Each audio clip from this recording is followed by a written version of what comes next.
اور شام سے رات، مگر کوئی اس کو پوچھنے نہ آیا۔ وہ ہوش میں تو آ چکی تھی، مگر اس میں اتنی ہمت نہ تھی کہ وہ اٹھ کر ہی بیٹھ جاتی۔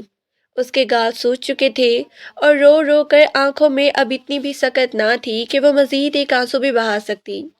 انگوٹھی سے آئے زخم کا خون سوج چکا تھا اور گال کا وہ حصہ سن ہو چکا تھا۔ آنسو تھے کہ رک ہی نہیں رہے تھے۔ وہ اپنی قسمت پر ماتم کنا تھی جب کمرے میں وہ ظالم داخل ہوا جس کے نکاح میں وہ ونی ہو کر آئی تھی۔ اصلان نے ایک نظر منزہ پر ڈالی اور اس کے پاس سے گزر کر واش روم کی طرف بڑھ گیا۔ منزہ لب سیتی درد پر قابو پاتی وہیں پڑی رہ گئی۔ وہ ظالم باہر آیا اور بغیر اس کو دیکھے کمرے کی تمام لائٹیں بجھا دی اور خود بیڈ پر لیٹ گیا۔ کمرے میں مکمل خاموشی کا راج تھا۔ وقفے وقفے سے منزہ کی سسکیاں بلند ہوتی اور پھر خاموشی چھا جاتی۔ سسکیوں میں اتنا درد تھا کہ پتھر میں بھی دراڑ آ جاتی، مگر اگر فرق نہیں پڑا تھا تو اس ظالم کو جو بیڈ پر لیٹی آنکھوں پر ہاتھ رکھے سونے کی کوشش میں تھا اور اس آواز سے کان لپیٹے ہوئے تھا۔ رات کا آدھا پہر ہونے کو آیا مگر منزہ کی ہچکیاں نہ تھمیں۔ جب اذلان سے مزید برداشت نہ ہوا تو وہ دھاڑا، اپنی آواز میں قابو رکھو لڑکی، ورنہ تمہارے حلق میں انگارے ڈالتے ہوئے میرے ہاتھ ذرا نہ کپ کپائیں گے۔ اس کے دھاڑنے میں اتنی شدت تھی کہ کمرے کی دیواریں سنسنا اٹھیں۔ منزہ اس کی دھاڑ پر اچھل پڑی اور وہ دیوار سے لگ گئی۔ وہیں گٹھڑی بنی خود پر اپنی چادر لپیٹے اب وہ لبوں پر اپنے ہاتھ رکھے سسکیاں دبا رہی تھی۔ کچھ دیر تک جب اس کی ہچکیاں سنائی نہ دی تو پرسکون ہوتا سو گیا۔ منزہ وہیں درد سے تڑپتی پڑتی رہ گئی۔ وہ ٹھنڈے فرش پر اس پھوڑے کی طرح دکھتے جسم کے لیے ایک نئی آزمائش تھا۔ شاید اور پھر تقدیر کو اس پر تھوڑا رحم آ ہی گیا، اس لیے کچھ ہی پل میں اس پر بھی نیند طاری کر دی گئی۔ صبح جب منزہ کی آنکھ کھلی تو اصلان کمرے میں کہیں موجود نہ تھا۔ ابھی وہ مکمل ہوش میں بھی نہ آئی تھی کہ اندھی طوفان بنی حویلی کی ایک ملازمہ اندر آئی اور اسے کھینچتے ہوئے کھڑا کیا۔ اٹھ مہارانی، بہت آرام ہو گیا تیرا، مت بھول کہ تو یہاں ونی ہو کر آئی ہے، نیچے چل، بڑی بیگم صاحبہ تجھے بلا رہی ہے۔ وہ تنزیہ کہتی اسے کھینچتے ہوئے نیچے لے گئی اور بنا اسے سنبھلنے کا موقع دیے سائمہ بیگم کے قدموں میں لا پٹکا۔ انہوں نے گدی سے پکڑ کر اس کا چہرہ اٹھایا۔ سرخ سوجی آنکھیں، سوجے ہوئے گال، پھٹے ہونٹ اور ہونٹوں کے کنارے لگا خون۔ اسے اس حالت میں دیکھ کر کسی کا بھی دل بسیج جاتا مگر ان کو ذرا برابر رحم نہ آیا۔ کیا رے، کیا سمجھتی ہے تو؟ گاؤں کے سردار کی بیوی بن گئی ہے تو کیا سرداری ہی سمجھ لیا خود کو؟ اوقات یاد ہے نا تجھے؟ انہوں نے تمسخر سے کہتے ہوئے منزہ کو پیچھے فرش پہ دھکا دے دیا۔ فرش پہ گھری وہ کپ کپاتے لہجوں میں کچھ کہنے کی کوشش میں تھی مگر سننے والا کوئی ہوتا تو نہ۔ لے جاؤ اس کو کچن میں، آج سے سارا کام یہ کرے گی، اور خبردار جو کسی نے اس کی مدد کی ہاتھ کاٹ کے رکھ دوں گی سب کے۔ انہوں نے کاردار لہجے میں پیچھے کھڑی ملازمہ کو باور کروایا اور خود اٹھ کر اپنے کمرے میں چلی گئی۔ وہی ملازمہ جو اس کو کھینچ کر لائی تھی، جس کا نام نیلو تھا، اس نے اسے اٹھایا اور کچن میں لے گئی۔ چل شروع ہو جا، پہلے برتن دھو اور اس کے بعد حویلی کی صفائی اور پھر کپڑے دھونے ہیں تجھے۔ یہ کہتے ہوئے وہ اسے چھوڑ کر خود باہر چلی گئی۔ آنسو بہاتے ہوئے وہ آگے آئی اور زخمی چھلے ہوئے ہاتھوں سے برتن دھونے لگی۔ برتن بھی اتنے تھے کہ یوں لگتا تھا جیسے سارے گاؤں کے برتن آج ہی اکٹھے کیے ہوں۔ صابن اس کی زخموں پر جلن کا سبب بن رہا تھا۔ وہ آنسو پیتی اس جلن کو برداشت کرتی برتن دھوتی رہی۔ اس کے بعد نیلو نے اس کے سر پہ کھڑی ہو کر اس سے ساری حویلی کی صفائی کروائی۔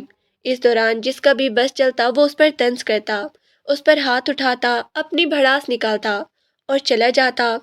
حویلی کے مکین ہی نہیں بلکہ ملازمین بھی اس کو اپنی ملازمہ سمجھے ہوئے تھے۔ مالکوں کا غصہ وہ اس پر نکالتے، سب کام اسی سے ہی کرواتے۔ کل سے اب تک منزہ نے حلق سے ایک نوالا تک نہ اتارا تھا۔ قوت برداشت ختم ہونے کو تھی۔ حویلی کی صفائی کے بعد نیلو اب اسے باہر صحن میں بنے ایک حوض کے پاس لے آئی جہاں کپڑوں کا ڈھیر لگا تھا اور وہ سمجھ گئی کہ اب یہ کپڑے بھی اسے ہی دھونے ہیں۔ صبح سے لگاتار کام کرتے ہوئے اس کی کمر تختہ بن گئی تھی مگر اسے اف کہنے کی بھی اجازت نہ دی گئی تھی۔ سر پہ دوپٹہ سنبھالتی وہ بیٹھی اور کپڑے دھونے لگی۔ حویلی کے اندر تو مرد ملازموں کو جانے کی اجازت نہ تھی مگر باہر سب ملازم اسے ہی دیکھ رہے تھے۔ وہ ان نظروں کو خود پر محسوس کرتی تھی، دل ہی دل میں خود کی حفاظت کا ورد کرتی رہی تھی۔ اس کا خود کا لباس کافی حد تک گیلا ہو گیا۔ وہ جلد از جلد کپڑے دھو کر اٹھی اور حویلی کے اندر جانے لگی۔ ابھی اس نے لان پا ہی کیا تھا کہ ایک ملازم اس کے سامنے آ کھڑا۔ کہاں جا رہی ہے حسینہ؟ وہ خباثت سے بولا۔ باقی سب ملازمین اسے دیکھ کر ہنس رہے تھے۔ منظر لرز کے رہ گئی، آنکھوں میں آنسو آ گئے۔ وہ سائڈ سے ہو کر گزرنے لگی کہ اس نے منزہ کا ہاتھ تھام لیا۔ وہ اسے اپنا ہاتھ چھڑانے کی ہر ممکن کوشش کر رہی تھی، مگر اس کی پکڑ مضبوط تھی۔ اذلان ملک کسی ضروری کام سے تھوڑی دیر پہلے ہی حویلی میں آیا تھا۔ وہ اپنے کمرے کی بالکنی میں کھڑا کال پہ مصروف تھا جب اس کی نظر لان کی طرف اٹھی۔ یہ منظر دیکھتے ہی اس کی رگوں میں شرارے پھوٹنے لگے۔ چاہے وہ ونی تھی مگر وہ اس کی عزت تھی۔ کسی میں اتنی ہمت ہوئی کہ اس کی بیوی کا ہاتھ تھام لیا، اس کی عزت پر ہاتھ ڈالا، اور بیوی بھی وہ جس کو اس نے ابھی مکمل دیکھا بھی نہ تھا۔ اس ملازم کو بھی شاید معلوم نہیں تھا کہ وہ اذلان ملک کی بیوی ہے۔ وہ محض اتنا ہی جانتا تھا کہ ایک لڑکی ونی ہو کر حویلی میں آئی ہے۔ وہ کون ہے یہ بات کسی کو معلوم نہ تھی۔ وہ تو اس لڑکی کو ایک عام ملازمہ ہی سمجھے ہوئے تھے، اس لیے یہ جرأت کر گیا۔ اذلان لمبے لمبے ڈنگ بھرتا جب وہاں پہنچا تو منظر روتے ہوئے اس سے منتیں کر رہی تھی۔ جاوید! وہ اونچی آواز میں دھاڑا۔ اس کی دھاڑ پر وہ جاوید نامی ملازم گڑبڑا کر منزہ کا ہاتھ چھوڑتا پلٹا اور اذلان کو دیکھ کر اس کے ہاتھوں کے طوطے اڑ گئے۔ تمہاری ہمت کیسے ہوئی میری بیوی کو ہاتھ لگانے کی؟ اذلان نے اسے گربان سے پکڑا اور اٹھا کر دیوار پہ پٹک دیا۔ وہ جھٹکا کھا کر زمین پر گرا۔ اذلان پر تو جیسے جنون سوار ہو گیا تھا۔ وہ اس کو اٹھا اٹھا کر پٹک رہا تھا۔ اذلان نے اس کے چہرے کا نقش بگاڑ دیا تھا۔ منزہ کانپتے ہوئے اس کا یہ وحشی روپ دیکھ رہی تھی کہ اس نے گھوم کر اس زخمی وجود کو ایک زوردار ٹھوکر رسید کی۔ غصہ تھا کہ کم ہونے کا نام ہی نہیں لے رہا تھا۔ کسی میں ہمت نہ تھی کہ وہ اس بپھرے ہوئے شیر کو روک سکتا۔ اس نے منزہ کا بازو پکڑا اور گھسیٹتے ہوئے اپنے کمرے میں لے جانے لگا۔ وہ لاؤنج میں پہنچے ہی تھے کہ سامنے سے بکھلائی ہوئی سائمہ ملک آتی دکھائی دی۔ کیا ہوا بیٹا؟ کیا کر دیا اس فنی نے؟ ان کے لہجے میں نفرت ہی نفرت تھی۔ کس نے اس کو باہر بھیجا تھا؟ کس نے اجازت دی آپ سب کو اس پر حکم چلانے کی؟ یہ میری بیوی کے خون بہا میں آئی ہے۔ اس کو جو سزا دینی ہے میں خود دوں گا۔ دوبارہ کسی نے یا پھر آپ نے بھی اس کو ہاتھ تک بھی لگایا تو میں برداشت نہیں کروں گا۔ وہ ایک نظر سب کو اور پھر ان کو دیکھتے ہوئے دھاڑا اور اسے لے کر اپنے کمرے میں چلا گیا۔ پیچھے سب منہ کھولے اذلان کا یہ روپ دیکھ رہے تھے۔ کمرے کا دروازہ کھلتے ہی جھٹکا دیکھ کر اس نے منزہ کا ہاتھ چھوڑا۔ وہ لڑکھڑا کر سنبھلتے ہوئے اس کو دیکھنے لگی جو اب خوفناک تاثرات سے اس کی طرف قدم بڑھا رہا تھا۔ منزہ یہ سمجھنے سے قاصر تھی کہ اچانک اس کو کیا ہوا۔ جو کل تک اس کی آواز سننے کا بھی روادار نہ تھا آج اس کے لیے لڑ رہا تھا۔ وہ اس کے پاس آیا اور بنا اسے سمجھنے کا موقع دیے اس سے گلے سے پکڑ کر دیوار سے لگا دیا۔ کس نے کہا تھا تمہیں باہر جانے کو؟ تم جانتی نہیں ہو؟ تم بیوی ہو اذلان ملک کی۔ تمہاری ہمت کیسے ہوئی سب کے سامنے خود کا دیدار کروانے کی؟ بھول گئی ہو کہ میری امانت ہو تم؟ اگر میں تمہیں آزاد چھوڑے ہوئے ہوں تو اس کا مطلب یہ نہیں کہ بھول جاؤ تم کہ اب تمہارے ساتھ اذلان ملک کا نام ہے۔ ہونے والی سردار کی بیوی ہو تم۔ اس کے ہاتھوں کا دباؤ رفتہ رفتہ اس کے گلے پہ بڑھ رہا تھا۔ منزہ کو سانس لینے میں مشکل ہو رہی تھی، مگر اذلان ملک کو اس کی پرواہ نہ تھی۔ اس کی نظروں کے سامنے تو بار بار وہ منظر گھوم رہا تھا جب اس گھٹیا ملازم نے اس کی بیوی کا ہاتھ تھاما تھا۔ کچھ کہنے کی کوشش میں منزہ کے لب کپ کپا اٹھے۔ اس کی نظر بے ساختہ اس کے سرخ کپ کپاتے لبوں پر گئی۔ اذلان کو اپنے حلق میں کانٹے چبھتے ہوئے محسوس ہوئے تھے۔ وہ تیزی سے اس سے دور ہوا، رخ موڑ کر خود کو سنبھالنے کی کوشش کرنے لگا۔ وہ دیوار سے لگی اپنی سانسیں بحال کر رہی تھی۔ کھانستے ہوئے اس کا سرخ چہرہ ہو گیا تھا اور آنکھوں سے پانی روا تھا۔ یکدم اسے شدید غصہ آیا۔ آخرکار کل سے وہ ظلم ہی تو برداشت کر رہی تھی، نہ جانے کیسے اس میں اتنی ہمت آئی کہ وہ پوری قوت سے چلا اٹھی۔ آپ کی ہمت کیسے ہوئی مجھے ہاتھ لگانے کی؟ کیا سمجھ رکھا ہے آپ سب نے؟ کوئی کھلے نہ ہوں میں نے تھوڑی نہ مارا ہے آپ کی بیوی کو۔ آخر کس جرم کی سزا مل رہی ہے مجھے؟ مارنے والی کی سگی بہن تو نہ تھی میں، تایا ذات ہوں اس کی۔ ایک بے قصور پر ظلم کرتے ہوئے آپ سب کو ذرا خدا کا خوف نہیں آ رہا؟ اگر دوبارہ آپ نے یا آپ کے گھر والوں نے مجھ پہ انگلی بھی اٹھائی تو میں ہاتھ جڑ سے اکھاڑ دوں گی۔ وہ تیز تیز تھامتے ہوئے یہ سب کہہ تو گئی تھی، مگر اب اس کا دل لرز رہا تھا۔ اگر اذلان ملک اپنا کل کا کہا سچ کر دیتا اور اس کے حلق میں انگارے ڈال دیتا تو کیا کرتی وہ؟ یہ سوچتے ایک دفعہ پھر وہ رونے لگی۔ پہلے اسے یوں دھارتا دیکھ کر اور اب روتا دیکھ کر وہ ششدر تھا۔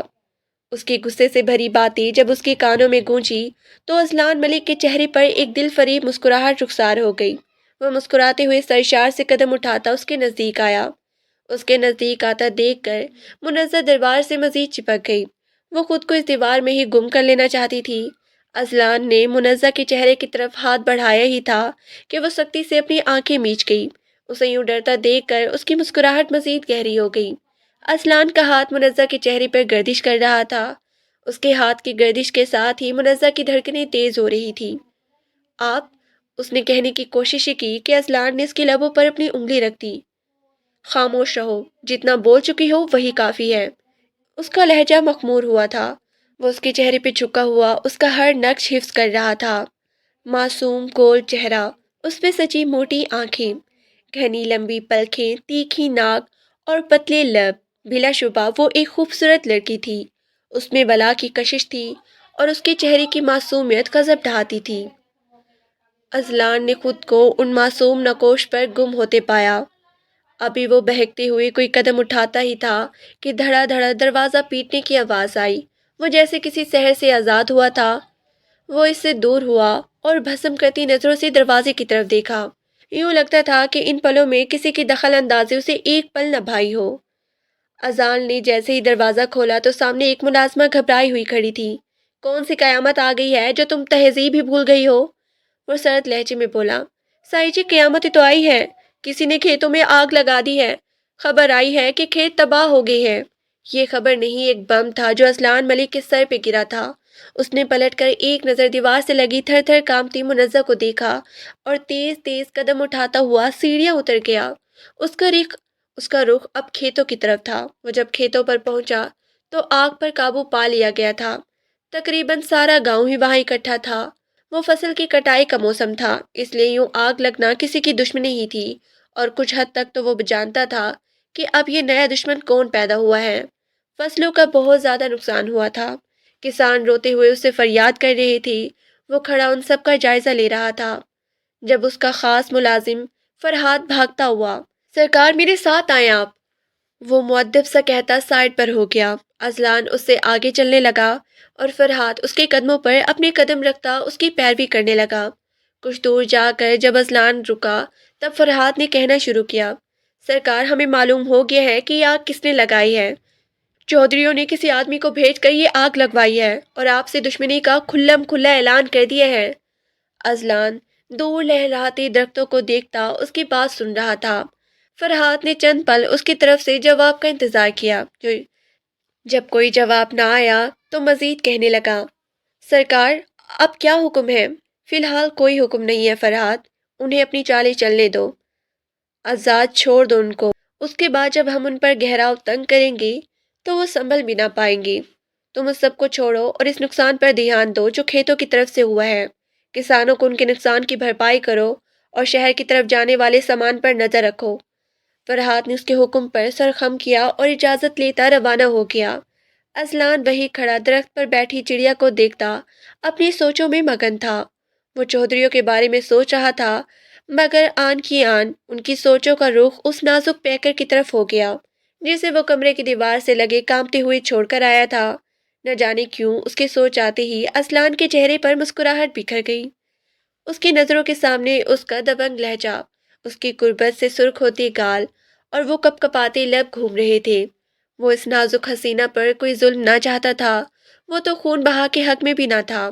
اذلان ملک کا اپنی پہلی بیوی سے کوئی ایسا تعلق نہ تھا جس کی بنا پر وہ اس کا خون بہا مانگتا۔ وہ جانتا تھا کہ اس کی پہلی بیوی منزہ کی تایا ذات کے ساتھ رشتہ بنائے ہوئے ہے۔ اس رات بھی وہ اس سے اپنی مرضی سے اس سے ملنے گئی تھی اور وہاں ان دونوں کی بحث ہو گئی۔ اسی دوران ہی اس نے غصے میں اس کو مار ڈالا۔ اذلان کو اس کی موت کا کوئی افسوس نہ تھا۔ وہ عورت جو اس سے وفا نہ نبھا سکی وہ اس کے دل میں کوئی جگہ نہ رکھتی تھی۔ منزہ ایک بہت ہی معصوم اور پاک باز لڑکی تھی۔ اسے دیکھتے ہی اذلان کو اندازہ ہو گیا تھا کہ وہ دنیا کی چالاکیوں سے ناواقف ہے۔ اذلان تو منزہ سے کوئی تعلق نہ رکھنا چاہتا تھا۔ وہ سوچے ہوئے تھا کہ اس معاملے کے کچھ ٹھنڈا ہوتے ہی وہ منزہ کو آزاد کر دے گا، مگر اب اس کا ارادہ بدل گیا۔ رات بھر اس کی سسکیاں سنتی گزری تھی۔ آج صبح بھی جب وہ اٹھا تو اس کی پہلی نظر منزہ پر پڑی تھی۔ اس کا معصوم چہرہ دیکھتے اس کے دل میں ہلچل تو مچی تھی مگر وہ نظر انداز کرتا چلا گیا۔ اس کا دل پگھلا تو تب ہوا جب جاوید نے منزہ کا ہاتھ پکڑا۔ وہ سمجھ ہی نہ سکا کہ اس پہ کیا کیفیت طاری ہوئی ہے، اور اب جس طرح وہ اس سے لڑی تھی اور پھر خوفزدہ ہوئی تھی، اس کے وہ معصوم انداز اذلان کے دل میں ہلچل مچا گئے تھے۔ اذلان کو معلوم نہ ہوا کہ کتنا ہی وقت وہ وہاں کھڑا منزہ کو سوچتا رہا۔ رات گہری ہو رہی تھی جب وہ واپس حویلی آیا اور سیدھا اپنے کمرے کی طرف روانہ ہو گیا۔ کمرے میں داخل ہوتے ہی اس کی نظر منزہ کو تلاش کیا، جو خود کو اپنی کالی شال میں لپیٹے صوفے پر سکون سے سو رہی تھی۔ وہ قدم قدم چلتا اس کے پاس آیا اور جھک کر اسے اپنی باہوں سے اٹھا لیا۔ یوں ہی اٹھائے وہ بیڈ کے نزدیک آیا اور منزہ کو وہاں لٹا کر خود فریش ہونے چلا گیا۔ بلیک ٹراؤزر اور شرٹ پہنے جب وہ باہر آیا تو منزہ لحاف منہ تک اوڑھے ویسے ہی میٹھی نیند لے رہی تھی۔ اذلان پرسکون ہوتا اس کے پاس ہی لیٹ گیا، کمرے کی لائٹس مدھم کی اور اسے باہوں میں بھرتا خود بھی سونے کی کوشش کرنے لگا۔ جب صبح منزہ کی آنکھ کھلی تو اس نے خود کو کسی مضبوط گرفت میں پایا۔ حواس بیدار ہوتے جب ادھر ادھر دیکھا تو اذلان اس کے قریب اسے اپنی باہوں میں بھرے سو رہا تھا۔ منزہ گڑبڑا گئی اور اٹھنے کی کوشش کرنے لگی مگر اس کی گرفت مضبوط تھی۔ کئی رنگ منزہ کے چہرے پہ آتے اور چلے جاتے۔ وہ یہی سوچ رہی تھی کہ کس وقت وہ یہاں آئی ہے۔ منزہ کی مزاحمت دیکھ کر اذلان کی بھی آنکھ کھل گئی۔ کیوں صبح صبح خود کو ہلکان کر رہی ہو؟ اس نے بھاری لہجے میں کہا۔ آپ مجھے چھوڑیں، مجھے اٹھنا ہے۔ بڑی بیگم مجھے ماریں گی، مجھے نیچے جانا ہے، وہ ڈرتے ہوئے کہہ رہی تھی۔ کوئی تمہیں ہاتھ بھی نہیں لگائے گا، اور میں نے کل تمہیں سمجھایا تھا نا کہ میری بیوی ہو تم، ایک سردار کی بیوی ہو، کہ تمہیں زیب دیتا ہے تم لوگوں سے ڈرو اور ان کے کام کرو۔ وہ سمجھانے والے انداز میں کہتا منزہ کو حیران کر گیا۔ منزہ نے اس قدر نرمی کی امید تو نہ رکھی تھی۔ آپ سمجھ نہیں رہے، میں آپ کی بیوی نہیں فنی ہوں، وہ دکھ سے بولتی اٹھنے لگی۔ اس کا یوں اداس ہونا اذلان کو ذرا نہ بھایا تھا۔ میں تمہیں بار بار نہیں سمجھاؤں گا منزہ، آخری دفعہ کہتا ہوں کہ تم میری بیوی ہو، کوئی ونی نہیں۔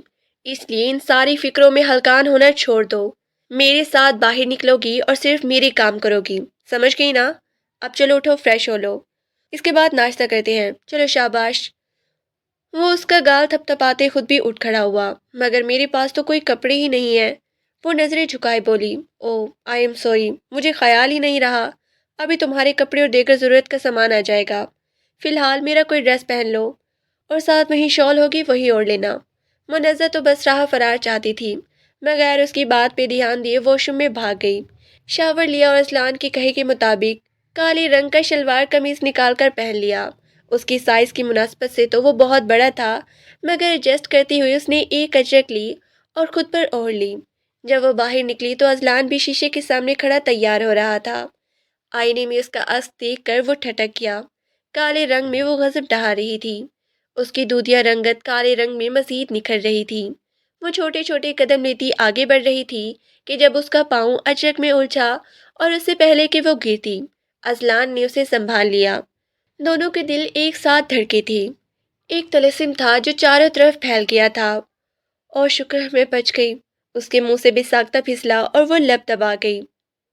منزہ کی اس حرکت پر وہ مسکرا دیا، اسے سیدھا کھڑا کیا اور اجرک اس کے شانے پر درست کی۔ تبھی ملازمہ کھانے کی ٹرے لیے کمرے میں داخل ہوئی اور کھانا میز پر لگا کر خود چلی گئی۔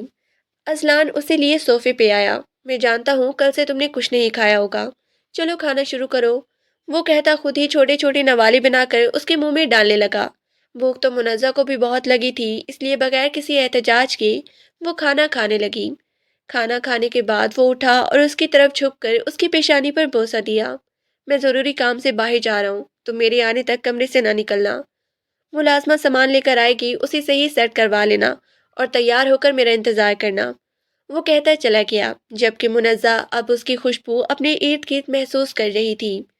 ابھی اس کو گئی کچھ ہی دیر گزری تھی کہ ملازمہ ڈھیر سارا سامان لیے کمرے میں داخل ہوئی۔ بغیر اس سے کلام کیے وہ ڈریسنگ روم میں گئی اور سارا سامان الماری میں سیٹ کرتی کمرے سے نکل گئی۔ اس کے جانے کے بعد منزہ الماری کے پاس آئی اور کھول کر دیکھا تو اس میں ہر طرح کا قیمتی لباس موجود تھا۔ اس کی ضرورت کا ہر سامان، جوتے، کپڑے، جیولری، یہاں تک کہ میک اپ کا سامان بھی موجود تھا۔ اس نے ان کپڑوں میں سے نہایت سادہ شلوار قمیص نکالا اور چینج کرنے چلی گئی۔ ابھی وہ چینج کر کے باہر آئی تھی کہ کمرے کا دروازہ دھاڑ سے کھلتے سائمہ بیگم اندر داخل ہوئی۔ بیگم صاحبہ تو بڑی شان سے موجود ہے۔ واہ بھائی، کیا لباس ہے، کیا ٹھاٹھ ہے۔ وہ اس کے ارد گرد گھومتی اوپر سے نیچے تک اس کا جائزہ لے رہی تھی۔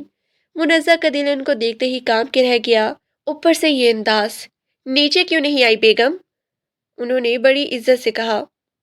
وہ مجھے وہ میں آ رہی تھی۔ اس نے کہا ہی تھا کہ جب انہوں نے اس کی چوٹی پکڑ لی اور کھینچ کر اپنی طرف کیا۔ اوقات بھول رہی ہے اپنی؟ چل میرے ساتھ، تجھے یاد دلاتی ہوں۔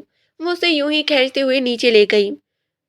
وہ چیخ رہی تھی، چلا رہی تھی، درد سے بلک رہی تھی، مگر انہیں کوئی پرواہ نہیں تھی۔ انہوں نے اسے نیچے لے جا کر جھٹکے سے چھوڑا اور وہ دیوار سے لگی۔ اس کے ماتھے سے خون نکلنے لگا، وہ رونے لگی اور کہیں دل میں اذلان کے آنے کی دعائیں کرنے لگی۔ ان کا غصہ تھا کہ کم ہونے کا نام ہی نہیں لے رہا تھا۔ وہ دوبارہ اس کے پاس آئی اور یوں ہی اس کا سر پکڑ کر دیوار پہ دے مارا۔ اس کے ماتھے سے مزید خون بہنے لگا اور اس سے پہلے کہ وہ دوبارہ اس کا سر مارتی، اذلان ملک کی دھاڑ گونجی۔ منزہ! اس کی آواز میں اتنی شدت تھی کہ سائمہ ملک کام کے رہ گئی۔ جلدی سے اس کے بال چھوڑتی وہ 2 قدم پیچھے ہوئی، لہجے میں شعری گھولتی وہ کچھ بولنے کو ہی تھی کہ منزہ بھاگتی ہوئی ان کے پاس سے گزری اور اذلان ملک کے سینے میں منہ چھپا گئی۔ اس کا خون اذلان کے کپڑوں کو گیلا کر گیا۔ اذلان نے اس کانپتی ہوئی لڑکی کے گرد اپنی باہیں پھیلا لی۔ کیا کہا تھا میں نے آپ سے؟ اس کو ہاتھ نہیں لگائیے گا۔ میری بات سمجھ میں کیوں نہیں آئی آپ کو؟ اتنی ظالم کیسی ہو سکتی ہیں آپ؟ کس بات کا بدلہ لے رہی ہیں آپ؟ اس عورت کا جس نے کبھی اپنی شوہر سے وفا نہ نبھائی تھی، اس کا جو خود ہی اس کے تایازات کے ساتھ بندھن بنائے ہوئے تھی، اس کو اس کے اعمال نے مارا ہے، اس معصوم نے نہیں۔ مت بھولیے کہ آپ بھی ایک عورت ہیں۔ آپ کیسے کسی پہ اتنا ظلم کر سکتی ہیں؟ وہ سرد لہجے میں کہہ رہا تھا۔ سامنے اس کی ماں تھی، ورنہ اذلان کا بس نہ چلتا کہ وہ سب کچھ حشر نشر کر دیتا۔ اس کے سینے میں منہ چھپائے سسکیاں بھرتی لڑکی اسے اس قدر تکلیف دے رہی تھی۔ اذلان نے اسے گود میں اٹھایا اور حویلی سے باہر نکل گیا۔ وہ اسے ہسپتال لایا تھا۔ ڈاکٹر نے اس کے ماتھے پر پٹی کر دی تھی اور چہرے پر جو پہلے زخم تھا اس پر لگانے کو ایک مرہم بھی دی تھی۔ وہ خاموش آنسو بہاتی اس کو دیکھ رہی تھی، جو اس کی فکر میں ہلکان ادھر سے ادھر چکر کاٹ رہا تھا۔ ڈاکٹر کی بات سن کر وہ منزہ کی طرف پلٹا اور اسے اپنے بازو کے حلقے میں لے کر گاڑی کے پاس آیا۔ اس کا ارادہ اب حویلی جانے کا نہ تھا۔ وہ منزہ کو کچھ دن اپنے فارم ہاؤس پہ لے جانا چاہتا تھا تاکہ اس کے گھر والوں کا دماغ کچھ ٹھکانے پر آ جائے اور منزہ بھی کچھ دن سکون سے گزار لے۔ وہ جب اسے لیے فارم ہاؤس آیا تو دوائیوں کے زیر اثر منزہ سو چکی تھی۔ اس کو جگائے بغیر اس نے منزہ کو اٹھا لیا، کمرے میں لے جاتے بیڈ پہ لٹایا اور یوں ہی جھکے اس کا زخم چھو لیا۔ وہ شاید اس درد کا ازالہ کرنا چاہتا تھا جو اس کی ماں نے اس لڑکی کو دیے تھے۔ جب منزہ کی آنکھ کھلی تو اس نے خود کو ایک نرم بستر پر پایا۔ یہ وہ کمرہ نہیں تھا جس میں وہ پہلے رہی تھی۔ جب اس نے ادھر ادھر نگاہیں دوڑائیں تو کمرے میں کوئی نہیں تھا۔ گرے اور بلیک تھیم سے سجا وہ کمرہ نہایت ہی نفیس اور کشادہ تھا۔ وہ اٹھنے ہی لگی تھی جب کمرے میں اذلان داخل ہوا۔ آرام سے۔ وہ لمبے لمبے ڈنگ بھرتا منزہ کے پاس آیا اور اس کے کندھے پر دباؤ ڈالتا اسے مزید بیڈ پر لیٹنے پر مجبور کر گیا۔ کیوں اٹھ رہی ہو؟ آرام کرو، بتاؤ درد تو نہیں؟ وہ فکر مند سا اس کے زخم کو دیکھتا گویا ہوا۔ جواب نہ پا کر جب اس نے منزہ کی طرف دیکھا تو وہ خاموش نظروں سے اذلان کو دیکھ رہی تھی۔ اس کی نظریں پڑھ کر اذلان ڈھیروں شرمندہ ہوا۔ منزہ، میں معافی چاہتا ہوں، تمہیں اتنا کچھ سہنا پڑا۔ I am so sorry. میں وعدہ کرتا ہوں دوبارہ ایسا کچھ نہیں ہوگا۔ وہ اسے یقین دلا رہا تھا اور اسے شرمندہ تھا۔ منزہ کے لیے ناقابل یقین لمحہ تھا۔ تم مجھے معاف کرو گی نا منزہ؟ اذلان نے اس کی آنکھوں میں دیکھ کر پوچھا۔ منزہ یہ کیا ہی کہہ سکتی تھی؟ وہ محض سر ہلا گئی۔ ویسے بھی اذلان نے اس پر کوئی ظلم تو نہ کیا تھا، اس نے تو اس کو بچایا ہی تھا ہر ظلم سے، اور اگر اب وہ اسے یقین دلا رہا تھا تو منزہ بھی اس پر یقین کرنا چاہتی تھی۔ پہلے کم ستم تو نہیں سہ چکی تھی اب وہ بھی پرسکون زندگی کی خواہش مند تھی۔ تھینک یو سو مچ۔ وہ اسے اپنے سینے میں بھیج گیا۔ اس کی بے تابی پر منزہ کا چہرہ سرخ ہو گیا۔ اذلان اس کا سرخ چہرہ دیکھ کر ہنستا رہا۔ تم شرما رہی ہو؟ اس کا یہ کہنا تھا کہ وہ مزید جھنپ گئی۔ ہم کہاں ہیں؟ اس پر بہت ہی ہمت سے سوال کیا تھا۔ ہم آپ کے گھر ہیں۔ میرا گھر؟ وہ حیران ہوئی۔ جی، آپ کا گھر۔ میری بیوی ہونا تو تم جو چیز میری ہوئی وہ تمہاری ہے۔ یہ میرا فارم ہاؤس ہے۔ ہم تب تک یہاں رہیں گے جب تک تم چاہو گی۔ یہاں کوئی مجھے مارے گا تو نہیں؟ اس کا سوال نہیں، ایک تیر تھا جو اذلان کے سینے میں پیوست ہوا تھا۔ وہ معصوم سی لڑکی کس قدر خوفزدہ تھی۔ نہیں، کبھی بھی نہیں، میں نے وعدہ کیا ہے نا، تمہیں کوئی ہاتھ نہیں لگائے گا۔ پھر کیوں خوفزدہ ہو رہی ہو؟ اور یہاں تو تمہارے اور میرے علاوہ کوئی ہے بھی نہیں۔ میں ابھی تو اٹھی ہوں، دوبارہ نہیں سو سکتی، اور مجھے بھوک بھی لگی ہے۔ ہچکچاتے ہی صحیح مگر وہ کہہ گئی تھی۔ اصلان اسے اتنی ہمت تو دے رہا تھا کہ وہ بنا جھجک اس کے سامنے اپنی بات رکھ سکتی۔ بھوک لگی ہے آپ کو؟ پہلے بتانا چاہیے تھا نا، ابھی کھانا لاتا ہوں۔ یہ کہہ کر وہ کچن کی طرف چلا گیا۔ اب اس کی واپسی ہاتھ میں کھانے کی ٹرے لیے ہوئی تھی۔ منزہ نے دیکھا تو ٹرے میں کافی فروٹ، سینڈوچ اور ساتھ میں جوس تھا۔ آپ نہیں کھائیں گے؟ وہ کھانے سے پہلے ہی اسے پوچھنے لگی۔ اگر تم کھلاؤ گی تو کھا لوں گا۔ اب کہ وہ شریر ہوا تھا، منزہ گھبرا کر ہاتھ پیچھے کھینچ گئی۔ اچھا اچھا، گھبراؤ نہیں، کھانا شروع کرو، میں بھی کھا رہا ہوں۔ چھوٹے چھوٹے لقمے لیتے وہ خود بھی کھانا لگا۔ کھانے کے بعد اس نے منزہ کو دوائی دی اور پھر اس کے سر تھپکتے ہوئے اسے بھی سلا دیا۔ اگلی صبح منزہ کے لیے بہت ہی شاندار تھی۔ جب وہ اٹھی تو اس کے سرہانے سرخ گلاب رکھے ہوئے تھے۔ منزہ گلابوں کے پھولوں کی دیوانی تھی، لڑکی تھی۔ اس نے جلدی سے وہ گلاب اچک لیے، اس کی خوشبو سونگھی اور اس کے چہرے پر ایک خوبصورت مسکراہٹ رقص کر گئی۔ اس کی یہ مسکراہٹ صوفے پہ بیٹھا اذلان نے بھی دیکھی تھی، اور پہلی دفعہ دیکھی تھی۔ وہ اس مسکراہٹ میں کھو ہی گیا تھا۔ منزہ اذلان کی موجودگی سے ناواقف تھی، اس لیے جلدی سے بستر سے اتری اور بغیر ادھر ادھر دیکھے فریش ہونے چلی گئی۔ اپنی ہی دھن میں باہر نکلی اور آئینے کے سامنے بیٹھی وہ اپنے بال سلجھا رہی تھی، جب اچانک ہی اذلان کا عکس آئینے میں نمودار ہوا۔ گڈ مارننگ جانم، تم تو بھول ہی گئی کہ تمہارا ایک شوہر بھی ہے۔ وہ اپنی تھوڑی اس کے کندھے پر ٹکائے آئینے میں سے دیکھتا اس سے شکوہ کر رہا تھا۔ نہیں، وہ بس میں… وہ خاموش ہو گئی۔ ہاں منزہ، کب تم مجھ سے لمبی گفتگو کرو گی؟ میں خواہش مند ہوں۔ وہ التجا کر رہا تھا یا خواہش، اندازہ لگانا مشکل تھا۔ چلو چھوڑو، آج کا دن تمہارے لیے بہت ہی اسپیشل ہے۔ پہلے تم چینج کرو اور جو ڈریس بیڈ پہ پڑا ہے جسے تم نظر انداز کر چکی ہو وہ پہنو۔ اذلان بیڈ سے وہ میرون رنگ کی خوبصورت سی فراک اٹھا کر لایا۔ اس فراک کو دیکھتے ہی منزہ کی آنکھیں چمک اٹھیں۔ یہ تو بہت ہی خوبصورت ہے، وہ چہک کر بولی۔ بالکل، جاؤ جلدی سے چینج کر آؤ۔ اس کا رخ چینجنگ روم کی طرف مڑا۔ جب منزہ وہ ڈریس چینج کر آئی تو تب تک اذلان بھی سفید ڈریس پہنے تیار ہو چکا تھا۔ منزہ اس کو ایسے لباس میں پہلی دفعہ دیکھ رہی تھی۔ وہ اس کو بہت ہی خوبصورت لگا، اور اذلان اس کی حالت منزہ سے الگ نہ تھی۔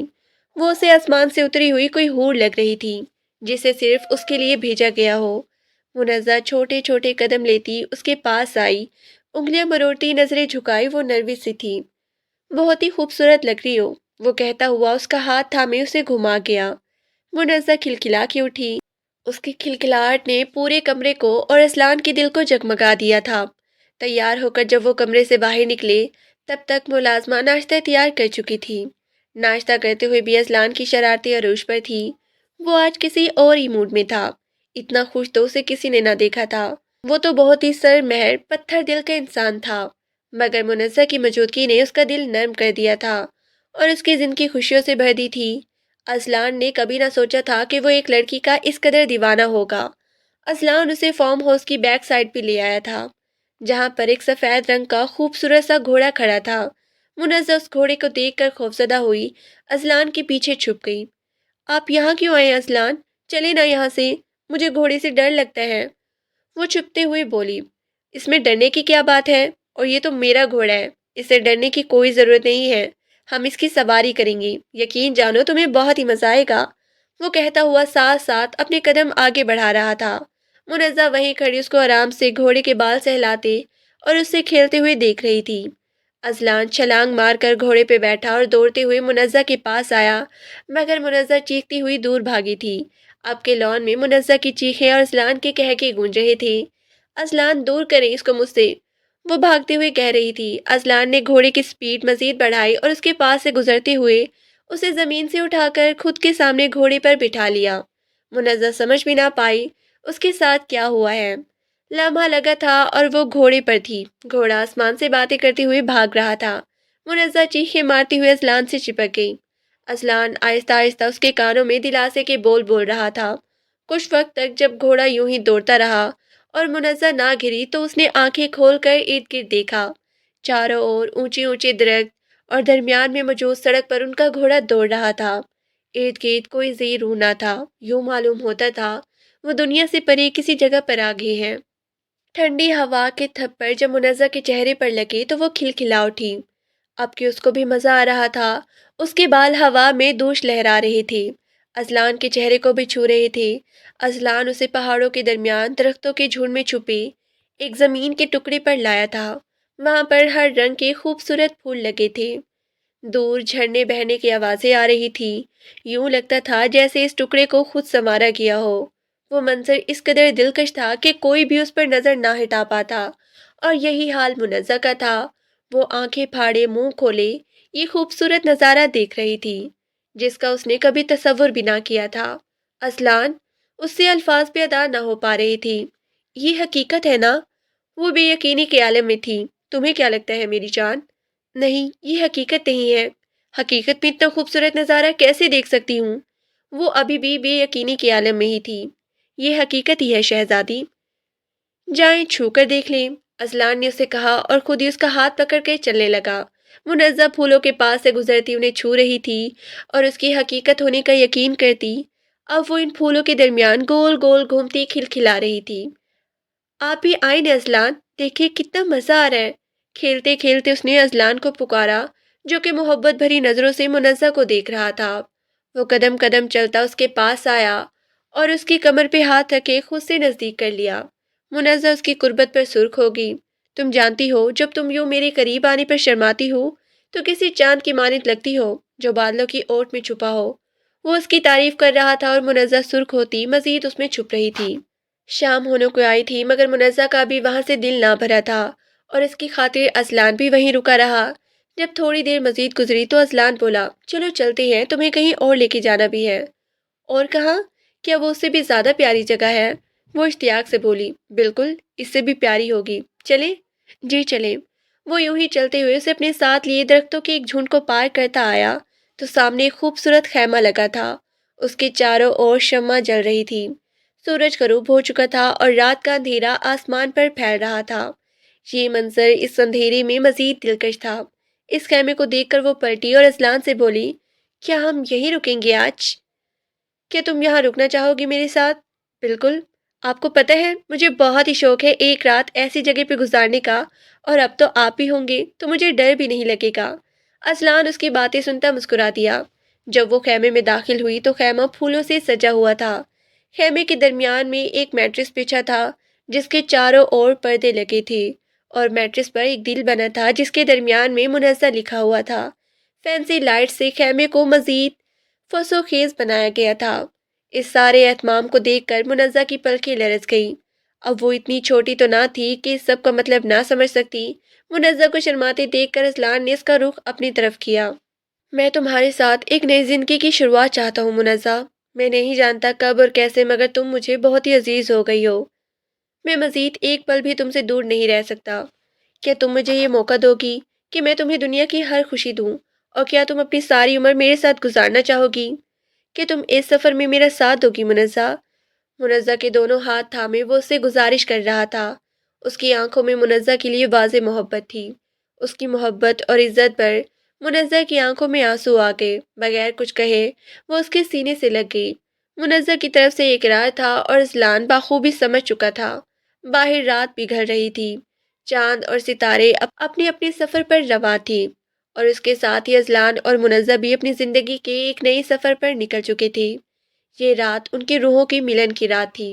وہ اس نئی شروعات سے بہت ہی خوش تھے، مگر نہ جانے قسمت ان کے لیے کیا سوچے بیٹھی تھی۔ ان کو واپس حویلی آئے 2 ہفتے ہو گئے تھے۔ منزہ حویلی آنے پر خوفزدہ تو تھی، مگر اس کا سارا خوف تب دم توڑ گیا جب سائمہ ملک نے اس کا شاندار استقبال کیا۔ انہوں نے منزہ سے معافی بھی مانگی تھی۔ اس جہادیدہ خاتون نے منزہ کے چہرے پر اپنے بیٹے کی قربت کے رنگ بھاپ لیے تھے۔ وہ عورت کیا ہی چاہ سکتی تھی؟ اگر ان کا بیٹا منزہ کے ساتھ خوش تھا تو وہ بھی اپنی بیٹی کے لیے خوش تھی۔ اس دن کے بعد سے منزہ اس حویلی کی شہزادی بن کے رہ رہی تھی۔ سائمہ ملک اور گھر کے باقی لوگ اس کے ہر ناز نخرے اٹھاتے۔ اذلان کی محبت میں بھی دن بدن اضافہ ہوتا رہا۔ 2 ہفتوں میں منزہ مزید نکھر چکی تھی۔ شام کے وقت جب وہ کمرے میں واپس آئی تو اس کا سر بھاری معلوم ہوتا تھا۔ آج صبح سے ہی اسے اپنی طبیعت کچھ ناساز معلوم ہوئی تھی۔ وہ چکراتا ہوا سر سنبھالتی جب صوفے پہ بیٹھی تو اچانک ہی اسے کی آئی اور وہ منہ پہ ہاتھ رکھتی واش روم میں بھاگ گئی۔ کہ کرتے کرتے وہ نڈھال ہو گئی تھی۔ اصلان جب کمرے میں آیا تو اسے واش روم سے کھانسنے کی آوازیں آئی۔ وہ بھاگتا ہوا واش روم میں آیا تو منزہ شیشے کے سامنے کھڑی خود کو آئینے میں دیکھتی نڈھال سی ہو رہی تھی۔ اصلان کو دیکھتے ہی وہ مزید پھوٹ پھوٹ کے رو دی۔ کیا ہوا میری جان، کیوں رو رہی ہو؟ اصلان بھاگتے ہوئے اس کے پاس آیا۔ میں نہیں جانتی، مجھے بہت ہی چکر آ رہے ہیں، سر بھی بھاری ہو رہا ہے اور اب تو الٹی بھی آئی ہے۔ اچھا بس بس، اس میں رونے والی کیا بات ہے، میں ابھی ڈاکٹر کو بلاتا ہوں۔ وہ اسے سہارا دیتا بیڈ پہ لے آیا۔ اس پر کمبل درست کر کے اس نے ڈاکٹر کو اطلاع دی۔ منزہ کی طبیعت خرابی کی خبر سب سائمہ بیگم کو بھی ہوئی تھی۔ وہ بھاگتی ہوئی اوپر آئی، تب ڈاکٹر اس کا معائنہ کر رہی تھی۔ وہ ماں بیٹا بے صبری سے کمرے کے باہر انتظار کرنے لگے۔ جب ڈاکٹر مسکراتی ہوئی باہر آئی، ان کی مسکراہٹ سے سائمہ بیگم معاملہ سمجھ تو گئی تھی مگر پھر بھی پوچھنا ضروری سمجھا۔ کیا ہوا ہے ڈاکٹر صاحبہ؟ میری بہو تو ٹھیک ہے نا؟ اذان بھی بے صبری سے ڈاکٹر کے جواب کے انتظار میں تھا۔ جی الحمدللہ بیگم صاحبہ، آپ کی بہو بالکل ٹھیک ہے، بلکہ خوشخبری ہے، آپ دادی بننے والی ہیں۔ اذلان نے بے یقینی سے اپنی ماں اور مسکراتی ہوئی ڈاکٹر کی طرف دیکھا اور پھر وہ بغیر کوئی بات کہے بھاگ کر کمرے میں آیا۔ اس کے یقین کو مہر تو تب لگی جب منزہ اسے دیکھ کر شرماتے ہوئے اپنا چہرہ دونوں ہاتھوں میں چھپا گئی۔ وہ بھاگ کر اس کے پاس آیا اور اسے سینے میں بھیج لیا۔ میری جان، آج تم نے میری زندگی مکمل کر دی ہے۔ میں اللہ کا بہت بہت شکر گزار ہوں جس نے تمہیں میری زندگی میں بھیجا۔ اس سے زیادہ میرے لیے خوشی کی خبر کیا ہو سکتی ہے؟ میری محبوب بیوی اب مجھے زندگی کا ایک نیا تحفہ دینے جا رہی ہے۔ تمہارا بہت ہی بہت شکریہ۔ وہ مسکراتے ہوئے کہہ رہا تھا، اس کی آواز نم معلوم ہوتی تھی۔ سائمہ بیگم بھی اس وقت کمرے میں داخل ہوئی۔ اس کے ہزار صدقے اتارے گئے، گاؤں میں مٹھائیاں تقسیم کی گئی اور حقداروں میں پیسے اور کپڑے تقسیم کیے گئے۔ یہ خبر ہر ایک کے لیے خوشی کا باعث تھی کہ گاؤں کے سردار کی اولاد اس دنیا میں آنے والی ہے۔ جہاں یہ خبر کسی کے لیے خوش آئند تھی تو وہیں ان کے دشمنوں کے لیے یہ خبر کسی موت کی خبر سے کم نہ تھی۔ پہلے ہی ان کا تن تنا اس گاؤں پر ختم ہو چکا تھا اور اب تو پھر حویلی والوں کا وارث بھی آ رہا تھا۔ پرویز چودھری نے جب یہ خبر سنی تو بپھر اٹھا۔ کچھ بھی کرو مگر مجھے وہ لڑکی اپنے سامنے حاضر چاہیے۔ میں ملکوں سے کبھی نہیں ہاروں گا، میں ان سے ان کی ہر خوشی چھین لوں گا، اس نے اپنے خاص ملازم سے کہا اور کہکا لگا اٹھا۔ یوں لگتا تھا جیسے وہ دشمنی میں پاگل سا ہو گیا ہے۔ آج سے حویلی والوں نے گاؤں کی کسی شادی میں جانا تھا۔ منزہ کی طبیعت خرابی کے باعث وہ گھر پر ہی تھی۔ ملازموں کے علاوہ گھر پر کوئی نہ تھا۔ اذلان بھی اپنی کسی کام سے باہر گیا ہوا تھا۔ منزہ اپنے کمرے میں آرام کر رہی تھی جب ایک ملازمہ بھاگتی ہوئی آئی اور اسے اطلاع دی کہ اذلان صاحب پر کسی نے حملہ کر دیا ہے۔ یہ خبر سنتے ہی منزہ جلدی سے اٹھی اور بھاگتے ہوئے باہر آئی۔ تمہیں کس نے یہ خبر دی ہے؟ وہ کیسے ہیں؟ وہ ٹھیک تو ہے نا؟ وہ روتی ہوئی پوچھ رہی تھی۔ جی بیگم صاحبہ، وہ ٹھیک ہے، باہر ایک گاڑی بھیجی ہے، وہ آپ کو ہسپتال لے جائے گی۔ منزہ بغیر سوچے سمجھے باہر آئی اور اس گاڑی میں بیٹھ گئی۔ گاڑی جب حویلی سے باہر نکلی تو تبھی ڈرائیور کے ساتھ پیسنجر سیٹ پر بیٹھے ایک نقاب پوش نے پیچھے مڑ کر منزہ کے چہرے پر اسپرے کیا اور اسے بے ہوش کر دیا۔ اسے مزاحمت کا موقع بھی نہ ملا اور وہ ہوش کی دنیا سے بیگانہ ہو گئی۔ جب اس کی آنکھ کھلی تو اس نے خود کو کرسی پہ بندھا ہوا پایا۔ اس نے ادھر ادھر نگاہ دوڑائی مگر کمرے میں کوئی نہ تھا، صرف یہ کرسی تھی جس پر اسے باندھا گیا تھا۔ اسے اندازہ ہو گیا کہ وہ اغوا ہو چکی ہے۔ اس نے چلانے کی کوشش کی مگر اس کے منہ کو بھی کپڑے سے باندھ دیا گیا تھا۔ وہ دل ہی دل میں اللہ کے حضور اپنی حفاظت اور اپنی بچے کی حفاظت کی دعا کرنے لگی۔ وہ بس یہی سوچ رہی تھی کہ جب اذلان کو پتہ لگے گا تو وہ کیا کرے گا۔ وہ جلد از جلد اس کے آنے کی دعائیں کرنے لگی۔ یہ خبر گاؤں میں آگ کی طرح پھیلی تھی کہ سردار کی بیوی کو اغوا کر لیا گیا ہے۔ اذلان اس وقت سے بپھرا شیر بنا ہوا گاؤں کا چپا چپا چھان چکا تھا مگر کہیں سے بھی اسے منزہ کی خبر نہ ملی۔ اس کی حالت کسی ہارے ہوئے جواری کی طرح تھی جو اپنا سب کچھ داؤ پہ لگا کر ہار چکا ہو۔ دل ہی دل میں اللہ سے دعا کرتا وہ منزہ کو ڈھونڈ رہا تھا۔ سرکار، ہمیں معلوم ہو گیا ہے یہ کام چودھریوں کا ہے۔ اس کا خاص ملازم فرہاد بھاگتا ہوا آیا۔ مگر سرکار، چودھریوں کا کوئی بھی بندہ گاؤں میں موجود نہیں ہے۔ ہاں، پر کوہلوں سے باہر ان کا ایک فارم ہاؤس ہے، مجھے یقین ہے کہ سردارنی وہیں ہو سکتی ہے۔ ہمیں ایک دفعہ وہاں پہ دیکھ لینا چاہیے۔ پھر انتظار کس بات کا ہے، جلدی چلو۔ اذلان بھاگتے ہوئے گاڑی میں سوار ہوا۔ جب وہ اس فارم ہاؤس کے نزدیک پہنچی تب تک نیا دن طلوع ہو چکا تھا۔ انہیں بہت ہی سنبھل کر قدم اٹھانا تھا، ذرا سی بھی بے احتیاطی منزہ کے لیے خطرہ ثابت ہو سکتی تھی۔ وہ پچھلی طرف سے فارم ہاؤس کے اندر داخل ہوئے تھے محتاط قدم اٹھاتے جب وہ اگلی طرف آئے تو سامنے دروازے پر دو گارڈ تھے۔ ازلان ان کو دیکھ کر ازلان کو یقین ہو گیا کہ منزہ یہیں پر ہے۔ اس نے فرحات کو اشارہ کیا اور گارڈز کا دھیان ہٹانے کے لیے دوسری طرف پتھر پھینکا۔ آواز پر ایک گارڈ چیک کرنے جب پیچھے آیا تو ازلان نے پستول کے دستے سے اس کے سر کو بے ہوش کر دیا۔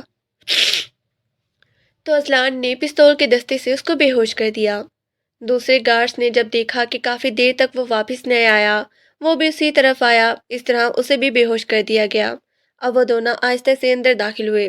جیسے ہی وہ اندر آئے بیسمنٹ سے چیخوں کی آواز آ رہی تھی اور ازلان یہ آواز پہچانتا تھا۔ اس کا دل کسی نے مٹھی میں لے لیا۔ یہ آوازیں منزہ کی تھی۔ وہ بھاگتا ہوا بیسمنٹ میں داخل ہوا۔ سامنے ہی کچھ مزید گارڈز تھے۔ اس کے سر پر